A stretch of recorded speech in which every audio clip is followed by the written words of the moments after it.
দিনের শুরুতে মনে হতে পারে এই শহর কেবলই জীবিকার গল্প বলে। বাস্তবতা হলো এখানকার অলিতে গলিতে লুকিয়ে আছে রক্ত, মৃত্যু আর অদৃশ্য আতঙ্ক। তাই অপরাধের মানচিত্রে এখন ভয়াবহ এক নাম, গাজীপুর। গত ২৭ মে গাজীপুরের কোনাবাড়িতে নাসির পালোয়ানকে কুপিয়ে জখম করে কয়েকজন দুর্বৃত্ত। পরে চিকিৎসাধীন অবস্থায় মৃত্যু হয় তার। জুনে মোবাইল চুরির অভিযোগে পিটিয়ে হত্যা করা হয় গার্মেন্টস কর্মী হৃদয়কে। সবশেষ সাংবাদিক তুহিন হত্যাকাণ্ডের ঘটনা যেন ছাড়িয়ে গেছে সব সীমা। চাঞ্চল্যকর এই হত্যাকাণ্ডের ঘটনাগুলো কোনো বিচ্ছিন্ন ঘটনা নয়, এটি গাজীপুরবাসীর নিত্যদিনের চিত্র।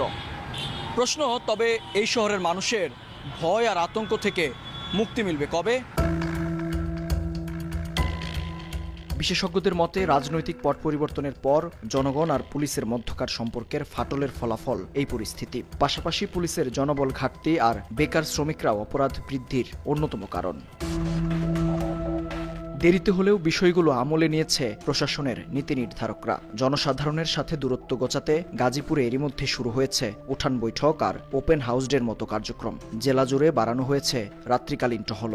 মেট্রো এরিয়ার নিরাপত্তা নিশ্চিতে আরও ১,০০০ পুলিশ সদস্য যোগ দেওয়ার পাশাপাশি প্রতি রাতেই দায়িত্ব পালন করবেন ডিসি পদমর্যাদার একজন কর্মকর্তা। জনবলগুলো যদি আমরা পেয়ে যাই তাহলে কিন্তু আমাদের পুলিশিং কার্যক্রম আরও বেটার হবে। নাগরিকদের যে চাহিদা, যে সার্ভিস পুলিশ থেকে পাওয়ার জন্য তারা আশা করে সেই সার্ভিসটা আমরা আরও ভালোভাবে দিতে পারব। দিনের বেলার পাশাপাশি রাত্রিকালের যে নাইট পেট্রোলটা এটা বাড়ানো হয়েছে। পাশাপাশি জনসম্পৃক্ততার যে বিষয়টা আমি বললাম, আমরা তাদেরকে নিয়ে একসাথে কাজ করার চেষ্টা করছি।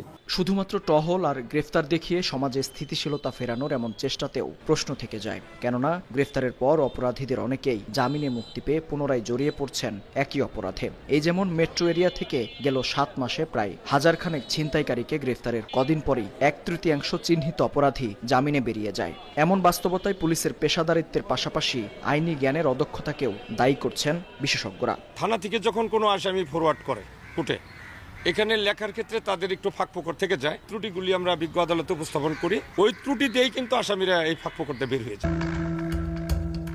অপরাধের হটস্পট হিসেবে এরই মধ্যে গাজীপুরে ১৯টি জায়গা চিহ্নিত করেছে আইন শৃঙ্খলা বাহিনী। চিহ্নিত জায়গাগুলো ২৪ ঘন্টা নজরদারির পরামর্শ বিশেষজ্ঞদের।